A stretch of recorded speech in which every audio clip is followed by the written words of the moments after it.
Hello! How you doing? How you feeling? You good? Alright, I'm back once again for the Renegade Master, D4 Damager, Power to the People. Remember that song? What a banger. 2 weeks ago I made a video and I decided to sit here just to have a change of scenery, and it turns out that the lighting is so much better. You can actually see me. Hashtag dark skin problem. So this video is all about my first Pride celebration in San Francisco. See, I even wore the rainbow top. The month of June is Pride Month. I'm not sure if it's Pride Month all over the world, but I'm pretty sure it is. Anyways, Pride Month here. And last weekend was when the celebrations really began. Now, if you've seen any of my videos before, you'll know that I live in the gay area. That means that I see some wild on a weekly basis. But I knew that because this was Pride weekend, it was about to go down. Day one was the Dyke March, which was a march all the way through San Francisco, filled with lesbians and people who, well, I guess just lesbians and other women, and they marched through the streets for LGBT rights. I'm not 1,000% sure that is exactly the case. Probably should have read up on that. And this was all happening not too far away from me in a place called Dolores Park, where it really did pay to be a lesbian. There was even a section that was cornered off that said dykes only. As I'm saying it, I don't even know. Am I allowed to say the word dyke? I don't know. Well, I've said it now. Hopefully, I won't get in trouble. It was on the sign. I definitely was not allowed to sit there. I saw a lot of boobs that day, which I wasn't really expecting, and hairy armpits. But this reaffirmed my belief that being naked is not sexy. But it was better than seeing the usual barrage of penises.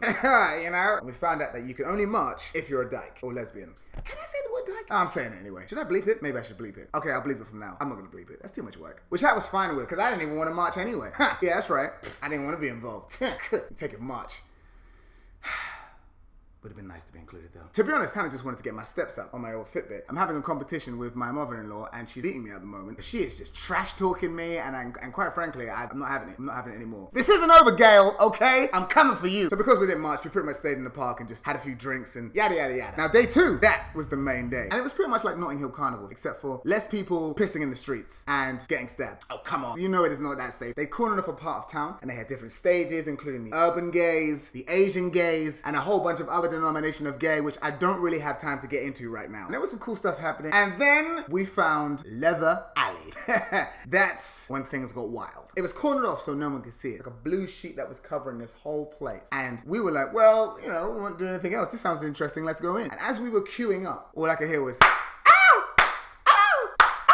well, this sounds like somewhere I am not going to regret going into. Eventually we walked in and first thing we saw was a puppy pen. That sounds adorable, right? Apart from all the puppies were human beings. Human beings in dog masks on the floor on all fours. And then they all started jumping up at us like they were real puppies and they wanted to be adopted. All I could think was, I am not taking you home, my friend. Or even touching you. I've seen this kind of stuff on TV, but I've never, ever seen this in real life. After that, we moved on to a place where people were pretending to be children. And they were on a scout camp and they were singing songs and they had scout leader. And I think they were giving out juice boxes at one point. And I was like, okay. Then we moved on from that. We rounded another corner. That's when we saw what the noise that we were hearing was. There was a lady, butt naked, standing up, hands on some sort of horse. Like, you know those horses that you used to do in PE and you used to jump over and that. Being whipped by this guy, whipping her with all sorts of things. He'd whip her with something and he'd pull out something else and whip her with that. Pow!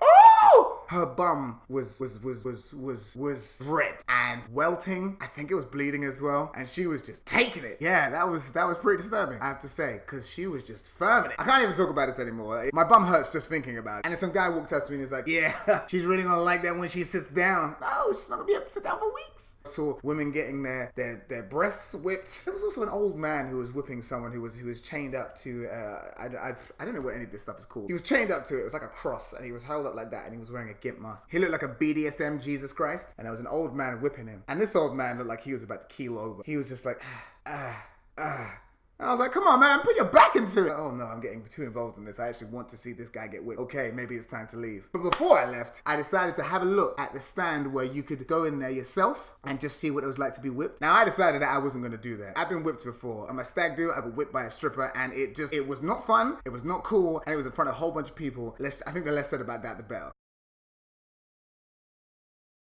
So I said, no, thank you. This ain't 12 Years a Slave. Some guy who was wearing a jockstrap thought it would be funny to do so. If you don't know what a jockstrap is, Google it. It's awful. Guy really needed a crack back and sack wax. And then the guy was putting on his gloves for ages, I think just to kind of make it a bit of a show.